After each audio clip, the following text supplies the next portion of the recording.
بسم اللہ الرحمن الرحیم۔ السلام علیکم۔ جب میں بیاہ کر اس گھر میں آئی تو میں نے سوچا تھا میری زندگی ایک حسین خواب کی طرح گزرے گی۔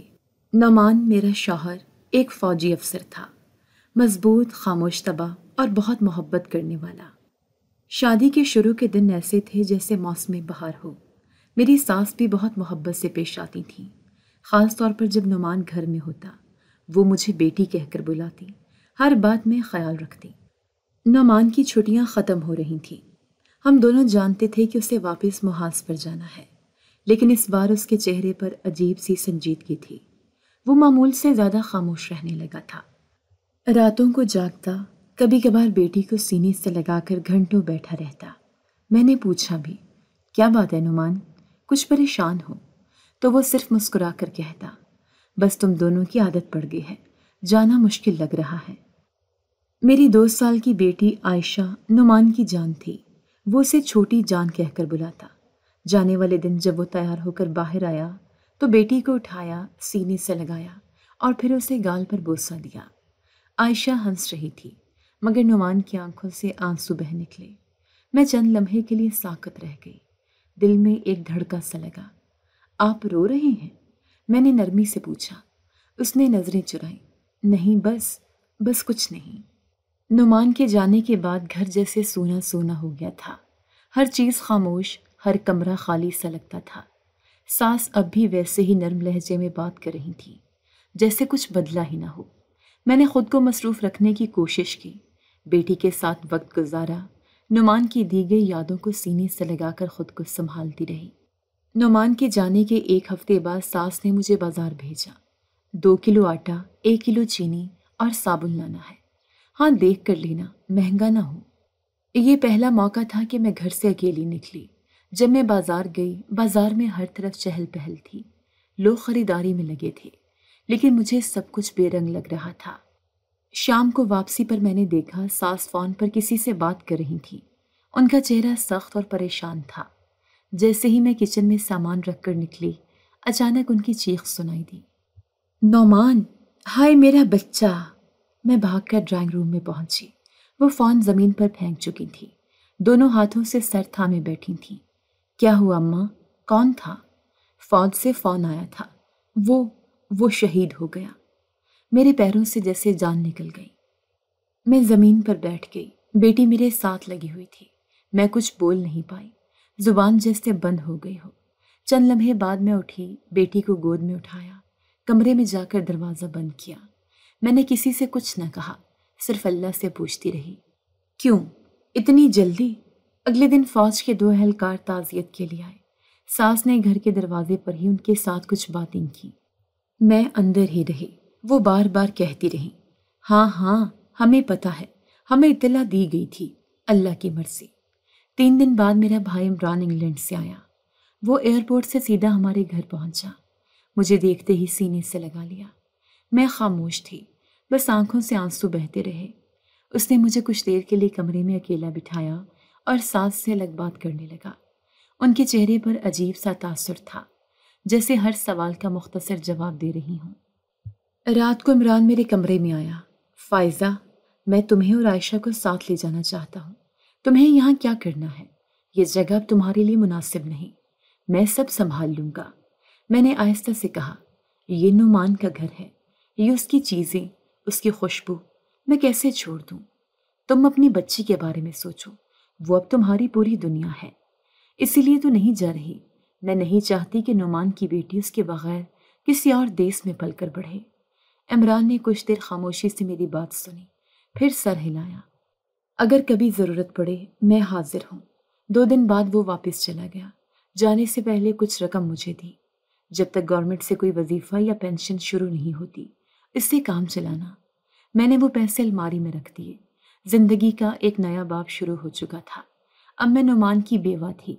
لوگ مجھ سے تعزیت کرنے آتے، لیکن سب کے چہرے پر ایک ہی سا دکھ تھا، رسمی، عارضی۔ ساس نے جلدی کہنا شروع کر دیا، لوگوں سے ملنا کم کرو، ابھی عدت ہے تمہاری۔ میں مان گئی، حالانکہ کچھ خواتین صرف دلجوئی کے لیے آتی تھیں۔ ایک دن پڑوسن زینب آئی، اس نے عائشہ کے لیے کپڑے خریدے تھے۔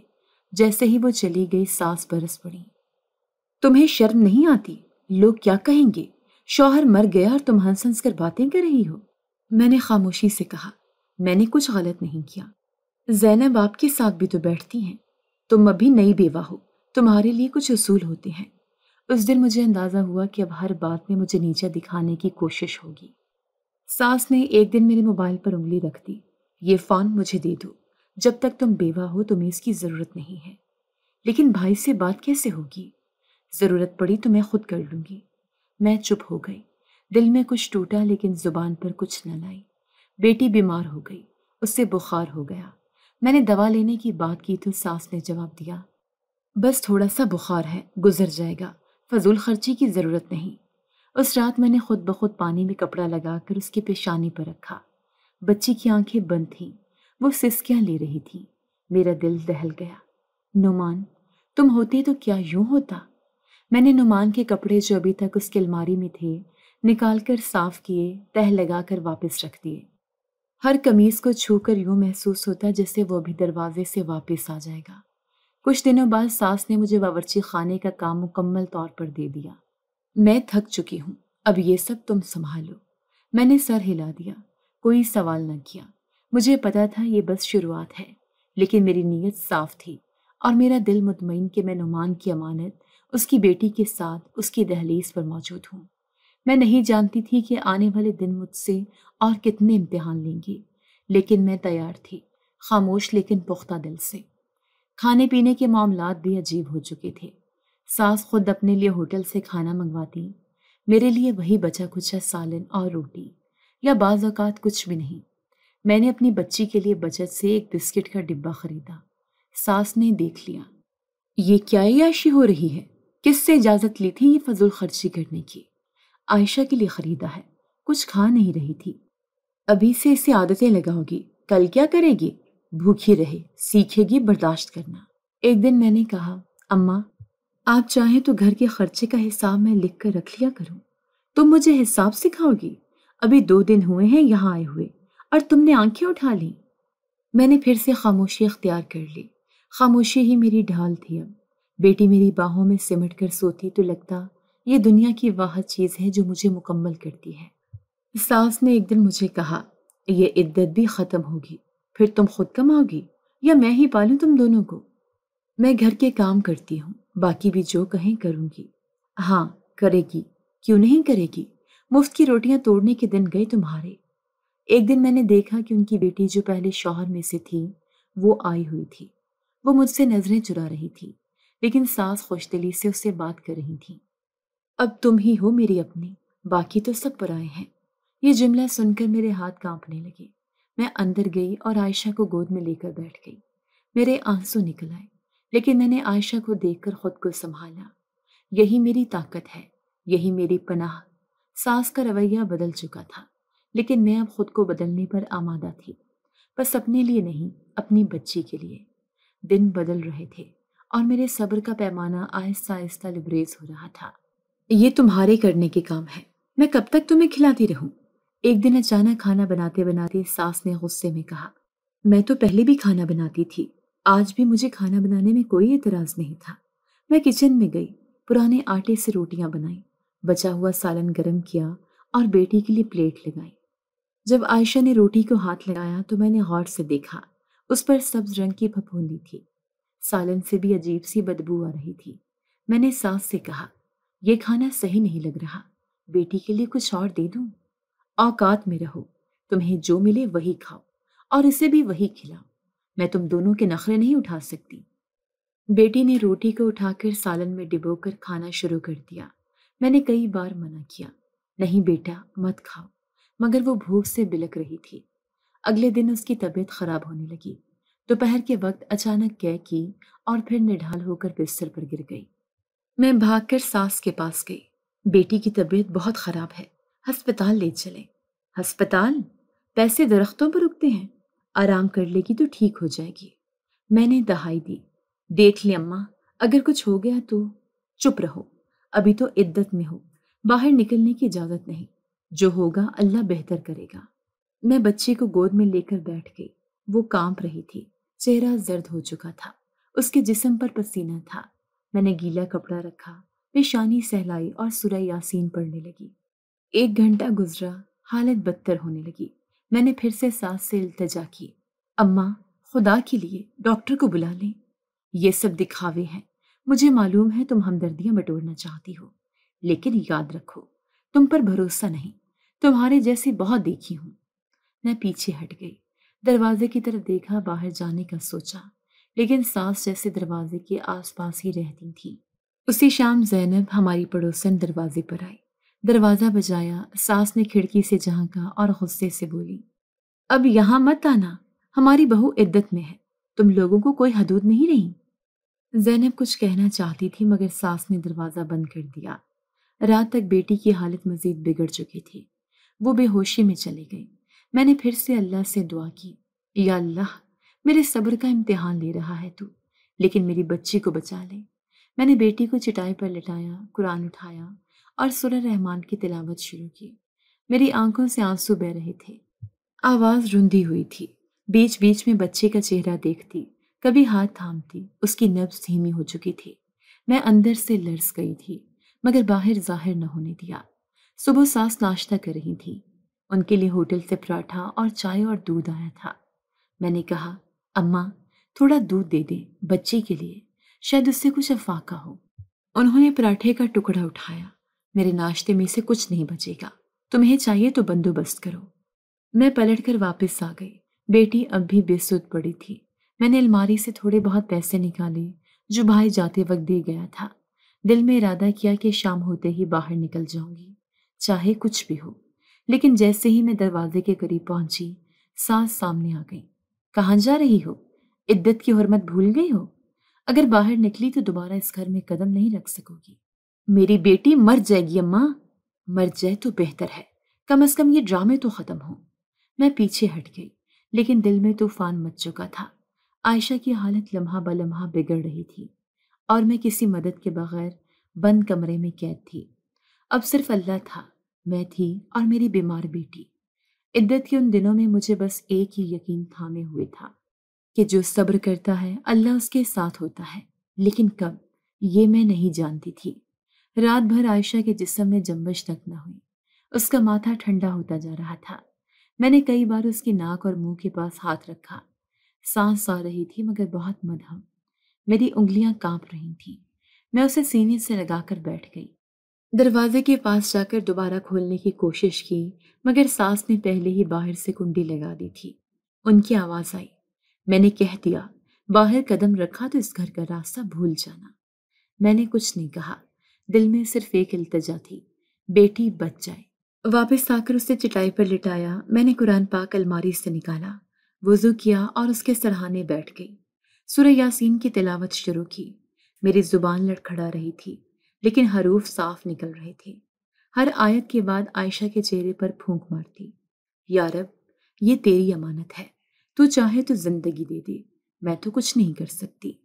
فجر کی اذان ہوئی، روشنی آہستہ آہستہ کمرے میں بھرنے لگی۔ ساس نے دروازہ کھولا، مجھے دیکھ کر طنزی انداز میں بولی، کیا فائدہ رونے دھونے سے؟ اللہ کو دکھاوے سے کچھ نہیں ہوتا، تم ماں بننے کی لائق ہی نہیں تھی۔ اگر آپ دوا منگوا دیتی تو شاید ایسا نہ ہوتا۔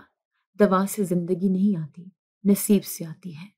پھر وہ اندر چلی گئی۔ میں نے دیکھا وہ اپنے لیے ناشتہ کر رہی تھی، بریڈ، انڈا، چائے۔ میں نے جھک کر عائشہ کے کان میں سورہ رحمان کی آیات پڑھی، پھر ہاتھ اٹھا کر دعا مانگی، اے میرے اللہ، یہ مجھ سے نہیں تجھ سے مانگ رہی ہوں، اس معصوم پر رحم فرما۔ دوپہر تک اس کی سانس میں تھوڑی بہت روانی آئی، آنکھیں کھولی نہیں مگر پسینہ آنے لگا۔ میں نے دوبارہ ماتھے پر گیلا کپڑا رکھا۔ ایک لمحہ ایسا آیا کہ لگا شاید کچھ بہتری ہو رہی ہے۔ اس دوران باہر کے دروازے پر دستک ہوئی۔ ساس نے پردہ ہٹا کر باہر دیکھا، پھر چلائی، کون ہے؟ کیا مسئلہ ہے تم لوگوں کو؟ ہم کسی سے نہیں ملتے۔ میں دوڑ کر باہر جانا چاہتی تھی مگر ساس پہلے ہی راستہ روک چکی تھی۔ جاؤ واپس اندر، اور خبردار اگر کسی سے اشارے سے بھی بات کی۔ میں نے آنکھیں جھکا لی، بیٹی کی طرف واپس آ گئی۔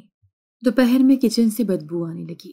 میں نے جا کر صفائی کرنا چاہی تو ساس نے دروازے پر کھڑے ہو کر کہا، تمہیں یہی غم کھائے جا رہا ہے نا کہ میں کھاتی ہوں اور تمہیں نہیں دیتی؟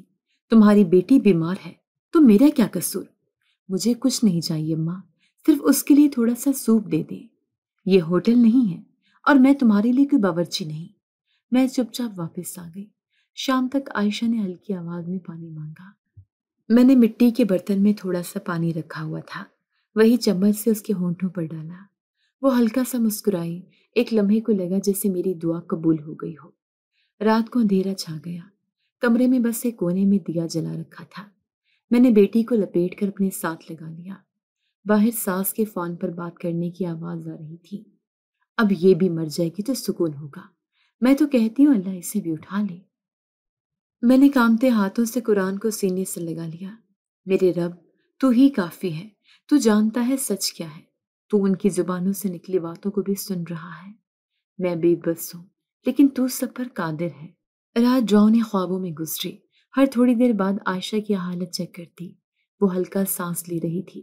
میں نے اس کے پاؤں دبائے، ہاتھ سہلائے اور دعا کرتی رہی۔ صبح ہوتے ہی کچن میں جا کر آٹے سے تھوڑی سی روٹی بنائی۔ نہ تندور تھا نہ چولہا صحیح کام کرتا تھا۔ پرانے توے پر بغیر گھی کے خشک روٹی سینکی، اسے پانی میں نرم کر کے عائشہ کو دی۔ اس نے تھوڑا سا نوالا کھایا، پھر آنکھیں بند کر لی۔ میرے دل میں امید جاگی۔ میں نے چپکے سے کمرے کے کونے میں بیٹھ کر قرآن اٹھایا اور سورہ رحمان کی تلاوت شروع کی۔ پچھلے کئی دنوں سے یہی معمول تھا۔ اللہ کے سوا کسی کا آسرا نہیں رہا تھا۔ کچن سے برتنوں کی آواز آئی۔ شاید ساس ناشتہ بنا رہی تھی۔ مجھے دیکھ کر بولی، صبح صبح پھر قرآن لے کر بیٹھ گئی ہو؟ اب کیا ہر دن یہی دکھاوے کرو گی؟ میں نے نظریں نہیں اٹھائیں، نہ جواب دیا نہ سوال کیا، صرف دل میں ایک ہی دعا دہراتی رہی، یا رب میری بیٹی سلامت رہے، بس اتنی سی زندگی چاہیے مجھے۔ اسی لمحے دروازے پر دستک ہوئی۔ دھک دھک دھک دھک۔ ساس چونکی۔ وہ تیزی سے دروازے کی طرف گئیں۔ اب کون آ گیا؟ روز کوئی نہ کوئی، جیسے ہمارا سکون حرام کر رکھا ہو۔ انہوں نے دروازے کی جھری سے باہر جھانکا، پھر جیسے ان کا جسم پتھر کا ہو گیا ہو۔ وہ پل بھر کے لیے ساکت ہو گئی، چہرہ یکدم سفید پڑ گیا۔ میں کمرے سے نکلی تو ساس کی نظریں دروازے کے باہر جمی تھیں۔ کون ہے اماں؟ ان کے ہونٹ کپ کپائے۔ یہ نعمان ہے۔ میرے قدم وہیں رک گئے۔ دل نے دھڑکنا بند کر دیا۔ میں تیزی سے دروازے کی طرف بڑھی، لیکن ساس نے ہاتھ کے اشارے سے روکنے کی کوشش کی۔ دروازہ کھلا اور سامنے نعمان کھڑا تھا۔ خاکی وردی، چہرے پر تھکن، داڑھی بڑی ہوئی لیکن آنکھوں میں وہی شناسا چمک۔ وہ زندہ تھا۔ میں ایک لمحے کے لیے کچھ سمجھ نہ سکی۔ پلکیں جھپکی، قدم ڈگمگائے۔ نعمان؟ وہ ایک لمحے کو خاموش رہا، پھر آگے بڑھ کر بولا، ہاں فائزہ، میں ہوں۔ میں زمین پر بیٹھ گئی، سجدے کی حالت میں صرف ایک جملہ بار بار دہرا رہی تھی، شکر ہے یا رب، شکر ہے۔ نعمان اندر آیا۔ عائشہ کو دیکھ کر اس کی آنکھیں بھر آئیں۔ یہ بیمار لگ رہی ہے۔ اس نے جھک کر عائشہ کے ماتھے کو چوما۔ بابا آ گیا بیٹا، آنکھیں کھولو۔ میں نے ساس کی طرف دیکھا۔ وہ کرسی پر بیٹھ چکی تھی، چپ، خاموش، جیسے زبان بند ہو چکی ہو۔ نعمان نے پوچھا، یہ سب کیا ہو رہا ہے؟ میں نے تمہیں فون کیا، تم نے بات کیوں نہیں کی؟ میں نے ایک نظر ساس کی طرف دیکھا اور پھر کہا، فون میرے پاس نہیں رہا، عدت کا بہانہ بنا کر چھین لیا گیا۔ بیٹی بیمار ہے، تم نے دوا کیوں نہیں دی؟ دوا کے لیے باہر جانے کی اجازت نہیں تھی۔ نعمان کا چہرہ سخت ہو گیا۔ اور تم مما، تمہیں اتنی بھی پرواہ نہیں تھی اپنی پوتی کی؟ ساس نے نظریں چرا لی۔ نعمان نے جلدی سے عائشہ کو اٹھایا اور بولا، میں اسے اسپتال لے جا رہا ہوں۔ میں بھی خاموشی سے نعمان کے ساتھ چل دی۔ عائشہ کی حالت کچھ سنبھل چکی تھی، مگر ڈاکٹر نے سختی سے ہدایت دی کہ اگلے 24 گھنٹے بہت اہم ہیں۔ دوا وقت پر دینا، مناسب خوراک اور مکمل آرام ضروری ہے۔ نعمان ہسپتال کے کمرے میں میرے برابر بیٹھا تھا، کبھی بچی کی طرف دیکھتا، کبھی مجھے۔ فائزہ، تم نے ایسا کھانا کیوں دیا جو اسے بیمار کرتے؟ کیا تمہیں نظر نہیں آتا تھا کہ وہ کیا کھا رہی ہے؟ میں نے خاموشی سے آنکھیں جھکا لی۔ میں پوچھ رہا ہوں فائزہ، کوئی جواب دو۔ نعمان، میں نے خود اس کے ہاتھ سے وہ روٹی چھیننے کی کوشش کی تھی، لیکن وہ بھوکی تھی۔ کئی بار منع کرنے کے باوجود کھا گئی۔ بھوکی کیوں تھی؟ کھانا تو تم بناتی ہو۔ نہیں، میرے پاس کھانا بنانے کے لیے کچھ بھی نہیں ہوتا تھا۔ کبھی سالن بچا ہوا ملتا، کبھی باسی روٹی۔ وہ چند لمحے خاموش رہا، جیسے کچھ سوچ رہا ہو۔ لیکن تم نے مجھے کچھ کیوں نہیں بتایا؟ بھائی کے ذریعے بھی تو رابطہ ہو سکتا تھا۔ فون میرے پاس نہیں تھا، عدت کے نام پر اماں نے چھین لیا تھا۔ باہر جانے کی اجازت نہیں تھی۔ تمہاری ماں سمجھتی تھی کہ اگر میں کسی سے بھی بات کروں گی تو یہ بے حیائی ہوگی۔ نعمان کے چہرے کا رنگ بدلنے لگا۔ یہ سب باتیں تم نے پہلے کیوں نہیں بتائیں؟ کیسے بتاتی؟ تم تو شہید ہو چکے تھے۔ نعمان کے ہاتھ سے پانی کا گلاس گر گیا۔ اس نے ماتھے پر ہاتھ رکھا اور بولا، مجھے یونٹ سے ابھی پتہ چلا ہے کہ میری شہادت کی اطلاع غلط فہمی پر مبنی تھی۔ حقیقت میں میری خبر لاپتہ ہونے کی گئی تھی اور لاش کا بھی کچھ پتہ نہیں چلا تھا۔ پھر یہ جھوٹی تصدیق کیسے ہو گئی؟ یہی تو سوال ہے نعمان۔ جس دن اطلاع آئی، اماں نے خود فون سنا، پھر رونا پیٹنا شروع کر دیا، کسی کو فون کرنے نہ دیا۔ انہوں نے ہی سب کو بتایا کہ تم شہید ہو چکے ہو۔ نعمان خاموش ہو گیا۔ ہسپتال کا کمرہ اچانک بہت بڑا اور خاموش لگنے لگا۔ میں نے بچی کی طرف دیکھا، وہ نیم بے ہوشی میں لیٹی تھی۔ نعمان اٹھ کر باہر گیا، کچھ دیر بعد واپس آیا تو بولا، ڈاکٹر کہہ رہا ہے کہ بچی نے کوئی زہریلا جز کھایا ہے۔ عام طور پر یہ چیز خراب سالن یا باسی کھانے سے ہوتی ہے۔ اس کی حالت اب سنبھل رہی ہے، لیکن آئندہ اس سے غلطی نہیں ہونی چاہیے۔ میں نے سر ہلا دیا۔ مجھے ایک بات بتاؤ فائزہ، اماں کا رویہ تمہارے ساتھ اتنا سخت کب سے ہو گیا؟ جس دن بھائی واپس گئے، اس کے بعد سے پہلے صرف باتوں میں فرق آیا، پھر کام، پھر تانے، پھر کھانے پر پابندی۔ آہستہ آہستہ سب کچھ بدل گیا۔ لیکن وہ تمہیں تکلیف کیوں دینا چاہیں گی؟ نعمان، میں نے کئی بار سوچا، کبھی سمجھ نہیں آیا، لیکن اب لگتا ہے کچھ نہ کچھ تو ضرور چھپا ہے جو ہمیں نہیں بتایا گیا۔ نعمان نے سر تھام لیا۔ میں سوچ بھی نہیں سکتا کہ وہ ایسا کر سکتی ہیں۔ انہوں نے مجھے پالا ہے، لیکن ماں صرف پالنے سے نہیں بنتی اور سچ چھپانے سے بھی نہیں۔ نعمان نے بچی کے سر پر ہاتھ پھیرا اور کچھ دیر بعد بولا، جب میں دشمن کے قبضے میں تھا، 6 مہینے تک ایک خیمے میں قید رہا۔ ہر دن یہی سوچتا رہا کہ تم دونوں کیسی ہوگی۔ تمہیں تو میری لاپتہ ہونے کی اطلاع ملی ہوگی، لیکن میرے ذہن میں کبھی خیال بھی نہیں آیا کہ تم پر یہ سب کچھ گزر رہا ہوگا۔ تم واپس آ گئے، یہی سب سے بڑی بات ہے، لیکن ہمیں اب سچ تک پہنچنا ہوگا۔ میں یونٹ سے بات کر کے نکات نکلواؤں گا، کال کا ریکارڈ، تصدیقی دستاویزات، اور یہ بھی کہ فون کس نمبر پر کیا گیا تھا۔ میں نے کہا، اس کے علاوہ محلے کی زینب باجی نے ایک دن کہا تھا کہ اطلاع کے بعد اماں نے کسی سے فون پر بات کرتے ہوئے یہ کہا کہ اب سکون سے زندگی گزاریں گے۔ وہ جملہ میرے دل میں آج تک بیٹھا ہے۔ نعمان نے آنکھیں موند لی، جیسے ایک ایک بات پر غور کر رہا ہو۔ ہمیں معاملہ صاف کرنا ہوگا۔ میں تمہیں اور عائشہ کو ایسی جگہ نہیں چھوڑ سکتا جہاں تم غیر محفوظ ہو۔ میں نے آہستگی سے کہا، مجھے اب صرف سکون چاہیے اور عائشہ کے لیے محفوظ ماحول۔ نعمان نے عزم سے سر ہلایا۔ میں سچ جان کر رہوں گا، چاہے وہ کتنا ہی تلخ کیوں نہ ہو۔ ہسپتال کی خاموشی کے بیچ ہم دونوں نے دل میں فیصلہ کر لیا تھا۔ اب دھوکہ سہنے کا وقت ختم ہو چکا تھا، اب حساب لینے کا وقت تھا، اور وہ سچ جس نے ہمیں ایک دوسرے سے دور رکھا بہت جلد ہمارے سامنے ہوگا۔ ہسپتال سے واپسی کے بعد گھر کا ماحول بظاہر پرسکون تھا، مگر اصل خاموشی کے پیچھے ایک سوال کھڑا تھا، سچ کیا ہے؟ نعمان اکثر سوچوں میں گم رہتا۔ میں نے اسے بارہا بیٹھی آنکھیں بند کیے پایا، جیسے ماضی کی گتھیاں سلجھا رہا ہو۔ عائشہ بہتر ہو رہی تھی۔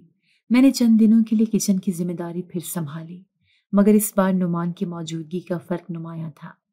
ساس اب مجھ سے کم بولتی تھی، اور اگر کچھ کہتی بھی تو نعمان کے سامنے خوش اخلاقی دکھانے کی بھرپور کوشش کرتی۔ ایک شام نعمان دفتر گیا ہوا تھا اور میں صحن میں کپڑے سکھا رہی تھی۔ بیٹی اندر سو رہی تھی۔ ساس فون پر بات کر رہی تھی اور میں ان کے کمرے کے باہر سے گزر رہی تھی کہ آواز صاف سنائی دی۔ ہاں، میں نے خود تصدیق کروائی تھی۔ یونٹ نے کہا تھا لاپتہ ہے، لیکن میں نے کہا شہید ہی ہو گیا ہوگا۔ 1 سال گزرنے دو، ساری جائیداد میرے ہاتھ میں آ جائے گی۔ میرے قدم وہیں رک گئے، سانس تھم گئی۔ اگلا جملہ اور بھی چونکا دینے والا تھا۔ فائزہ کو بیوہ بنا کر رکھوں گی، اور وہ بچی، اسے بھی قابو میں رکھنا ہے۔ نعمان کی ساری ملکیت میرے نام آ جائے گی۔ میرے ہاتھ سے دوپٹہ گر گیا۔ میں تیزی سے واپس کمرے میں آئی اور دروازہ بند کر لیا۔ دل دھڑک رہا تھا، یہ وہ عورت تھی جسے میں ماں کہتی رہی، جسے میں نے شوہر کی واحد نشانی سمجھ کر عزت دی۔ شام کو نعمان واپس آیا تو میں نے سارا واقعہ اسے سنایا۔ میں نے خود سنا نعمان، اماں کہہ رہی تھیں کہ انہوں نے جان بوجھ کر تمہاری شہادت کی تصدیق کروائی تاکہ جائیداد پر قبضہ ہو جائے۔ نعمان نے میری طرف دیکھا، چہرے پر حیرانی اور بے یقینی دونوں تھے۔ فائزہ، تمہیں شاید غلط سنائی دیا ہو، وہ کبھی ایسا نہیں کر سکتی۔ میں نے اپنے کانوں سے سنا ہے، وہ فون پر کسی سے کھلے الفاظ میں بات کر رہی تھی۔ میں اماں کو جانتا ہوں، ہاں وہ سخت ہو سکتی ہیں، بعض اوقات انا پرست بھی، لیکن اتنا بڑا دھوکہ! اگر تمہیں اب بھی شک ہے تو کسی تیسرے سے سچ معلوم کرو۔ نعمان خاموش ہو گیا، وہ سچ کو ماننے کے لیے تیار نہیں تھا، لیکن اب وہ اسے ٹال بھی نہیں سکتا تھا۔ اگلے دن ایک پرانا چہرہ دروازے پر نمودار ہوا، مالی بشیر، جو برسوں سے ہمارے گھر کے باغیچے کا خیال رکھتا آیا تھا، کئی مہینے سے غائب تھا۔ اب وہ اچانک آیا، ہاتھ میں ایک چھوٹا سا تھیلا، چہرے پر جھجک۔ نعمان صاحب، السلام علیکم، سنا آپ واپس آ گئے، میں تو سمجھا تھا۔ نعمان نے دروازے پر اسے گلے لگا لیا۔ ہاں بشیر، لمبی کہانی ہے، آؤ بیٹھو، بات کرتے ہیں۔ میں چائے لینے کچن میں گئی اور واپس آ کر صحن کے ایک طرف بیٹھ گئی۔ بشیر نے ہچکچاتے ہوئے کہنا شروع کیا، صاحب جی، آپ کے جانے کے کچھ دن بعد ہی یونٹ سے ایک فون آیا تھا۔ وہ کہہ رہے تھے کہ آپ کی کوئی خبر نہیں، ابھی صرف لاپتہ کی رپورٹ ہے۔ نعمان فوراً بولا، تو اماں نے کیا کیا؟ انہوں نے غصے سے فون رکھا اور اگلے دن محلے میں مشہور کر دیا کہ آپ شہید ہو گئے ہیں۔ انہوں نے قریبی تھانے میں بھی یہی رپورٹ جمع کروائی اور کچھ دن بعد اخبار میں چھپوا دیا۔ لیکن وہ سب کیوں؟ صاحب، میں ملازم ہوں، بہت کچھ اپنے کانوں سے سنا۔ اماں جی اکثر فون پر کسی سے بات کرتی کہ جائیداد ان کے نام لگ جائے گی، اب کوئی وارث نہیں بچا۔ میں نے ایک دن ان سے کہا بھی کہ صبر کریں، ممکن ہے آپ واپس آ جائیں، تو انہوں نے مجھے ڈانٹ دیا اور کہا، بشیر، جو سنا ہے وہی کہنا، ورنہ نوکری سے فارغ کر دوں گی۔ نعمان کا چہرہ سخت ہو گیا، اس نے اپنا سر پیچھے کرسی پر ٹکا دیا۔ تو وہ سب جھوٹ تھا، سب کچھ پہلے سے سوچا گیا تھا؟ جی صاحب، میں نے اپنی آنکھوں سے دیکھا، کانوں سے سنا، اسی لیے کام چھوڑ کر چلا گیا۔ دل نہیں مانا کہ اتنے برس جس گھر میں کام کیا وہی لوگ دھوکہ دیں۔ نعمان نے ایک لمحے کو آنکھیں بند کی، پھر آہستگی سے بولا، بشیر، تم نے جو کہا وہ بہت اہم ہے، میں جان گیا ہوں کہ سچ کیا ہے۔ بشیر اٹھ کھڑا ہوا، میں آپ کا نوکر ہوں، لیکن اگر آپ چاہیں تو گواہی دینے کو تیار ہوں۔ نہیں بشیر، تم نے آج حق ادا کر دیا، اب بس میرے لیے دعا کرنا۔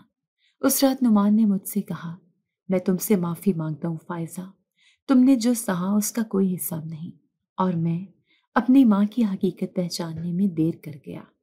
میں نے اس کے ہاتھ تھامے، اب ہم دونوں سچ کے ساتھ ہیں، باقی اللہ خود انصاف کرے گا۔ اس دن کے بعد یہ طے ہو گیا کہ جھوٹ زیادہ دیر نہیں چھپتا۔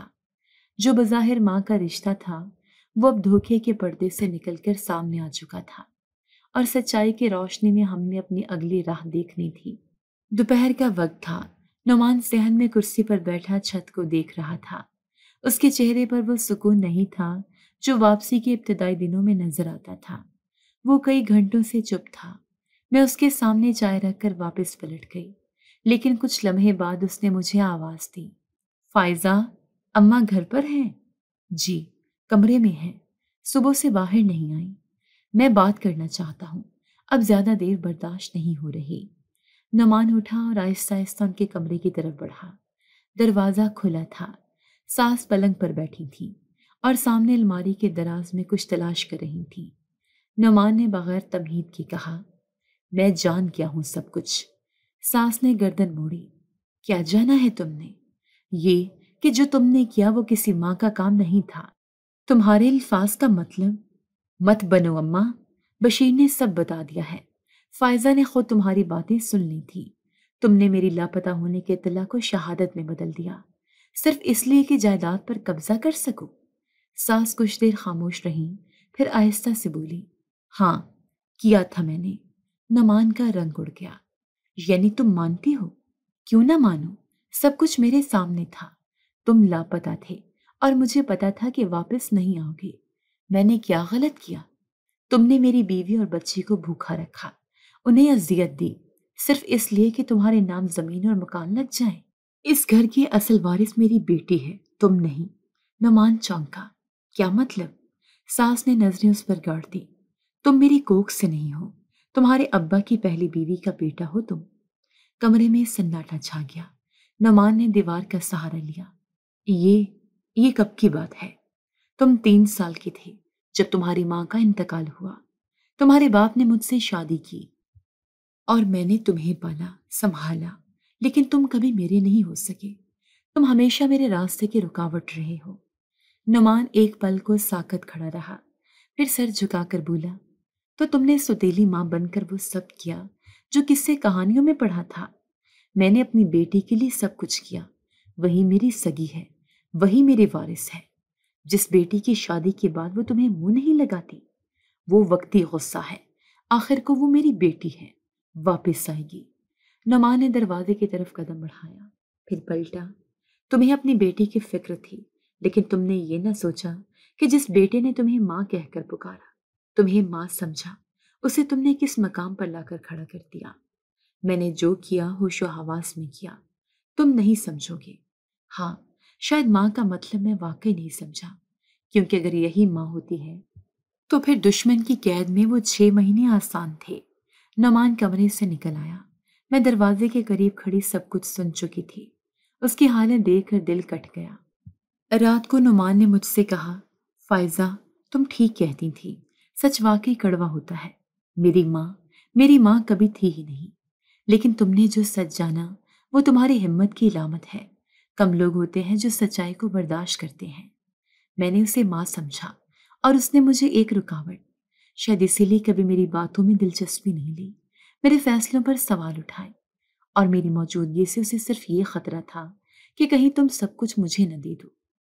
نعمان خاموش ہو گیا، کچھ لمحوں بعد بولا، میں اب فیصلہ کر چکا ہوں، جائیداد کی کاغذات میں ترمیم ہوگی، عائشہ میرے بعد سب کی وارث ہوگی اور تم اس کی سرپرست۔ نعمان بدلے کی نیت سے فیصلے نہ کرو، بس حق کا ساتھ دو۔ میں کسی سے بدلہ نہیں لے رہا، میں صرف انصاف کر رہا ہوں۔ صبح اماں اپنے کمرے سے باہر نہ آئیں۔ نوکرانی نے بتایا کہ وہ چپ چاپ سامان پیک کر رہی تھیں۔ ان کی بیٹی نے انہیں بلا لیا تھا۔ نعمان نے کہا، روکوں؟ میں نے نفی میں سر ہلایا۔ نہیں، جانے دو، انہیں وہی راستہ اختیار کرنے دو جو انہوں نے خود چنا ہے۔ گھر میں عائشہ کی ہنسی کی آواز گونجی۔ نعمان نے اسے اٹھایا اور کہا، اب بس یہ ہے میرا رشتہ اور تم، باقی سب ختم۔ ہم دونوں نے ایک دوسرے کو دیکھا، ایک نیا باب کھلنے والا تھا جس میں جھوٹ، فریب اور سازش کی جگہ سچائی، تحفظ اور اعتماد ہونا تھا۔ گھر کا ماحول بدل چکا تھا۔ وہ چھپ چھپ کر کی جانے والی باتیں، وہ خالی خالی نظریں اور وہ سخت لہجے، سب خاموش ہو چکے تھے۔ نعمان نے ماں سے تمام رابطے ختم کر دیے تھے۔ وہ خود ہی خاموشی سے اپنا سامان باندھ کر چلی گئی تھیں۔ جاتے وقت کچھ نہیں کہا، نہ کوئی جواز پیش کیا، نہ معذرت، صرف دروازہ کھولا اور باہر نکل گئی۔ نعمان نے دروازہ بند کیا تو جیسے گھر کی دیواروں سے بھی سکون کا سانس نکلا ہو۔ اب کوئی دھوکہ اس چھت کے نیچے نہیں رہے گا۔ اس نے کہا تھا جب میں نے پوچھا کہ اماں کو روکا کیوں نہیں، فائزہ، خونی رشتہ اگر زہر بن جائے تو اس کا دور جانا بہتر ہے۔ میں نے صرف سر ہلا دیا۔ میرے دل میں اب بھی یہ خلش تھی، لیکن میں نے اسے لفظوں کا روپ نہیں دیا۔ کچھ زخم ایسے ہوتے ہیں جن پر مرہم وقت ہی رکھتا ہے۔ پہلے ہفتے اماں کی طرف سے کوئی خبر نہیں آئی۔ نعمان نے بھی کسی کو بھیجنے یا حال پوچھنے کی ضرورت محسوس نہیں کی۔ گھر کے روزمرہ کاموں میں مصروفیت بڑھ گئی۔ عائشہ صحت یاب ہو چکی تھی اور گھر میں اس کی ہنسی گونجنے لگی تھی۔ ایک دن جب نعمان دفتر گیا ہوا تھا، دروازے پر دستک ہوئی۔ میں نے دروازہ کھولا تو سامنے پڑوس کی زینب کھڑی تھی۔ فائزہ، سنا ہے اماں جی اپنی بیٹی کے گھر گئی تھیں؟ جی، وہی بتایا گیا ہے۔ سنا ہے وہاں بھی ان کا جھگڑا ہو گیا۔ بیٹی نے کہہ دیا، میں تمہاری خدمت کے لیے نہیں ہوں۔ میں نے دروازہ تھوڑا سا کھول کر اسے اندر بلا لیا۔ بیٹی سے کیا گلہ کرے؟ اماں نے زندگی میں جسے جو دیا وہی لوٹ کر آیا۔ زینب کچھ دیر بیٹھی پھر چلی گئی۔ اس دن شام کو نعمان تھکا ہارا گھر آیا۔ میں نے اسے بتایا۔ بیٹی نے بھی ہاتھ کھینچ لیا ہے۔ اب مجھے کسی بات پر حیرت نہیں ہو رہی تھی۔